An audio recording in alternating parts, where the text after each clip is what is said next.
Hello అండి, మొన్నైతే మిథునం cinema చూశానండి టీవీలో.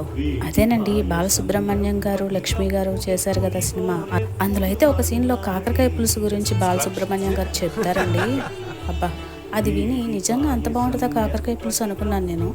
అది చెయ్యాలని గత కొన్ని రోజులుగా అనుకుంటూనే ఉన్నాను. ఇవాళ అయితే చేసి ఇదైతే నేను కాకరకాయలు పైపైన చెక్కు తీసేసి కట్ చేసి ఫ్రై చేశాను. ఫస్ట్ ఆయిల్ తాలింపులో అయితే ఆవాలు, జీలకర్ర, కొంచెం మెంతులు, ఇంగువ, ఉల్లిపాయ, పచ్చిమిర్చి, టమాటా వేసి తాలింపు వేసేసి అందులో పసుపు, ఉప్పు, కారం, ధనియాల పొడి కూడా వేసి బాగా చిక్కగా చింతపండు గుజ్జు, ఫ్రై చేసిన కాకరకాయ ముక్కలు వేసి చివర్లో కాసింత బెల్లం ముక్క కూడా వేసుకోవాలి.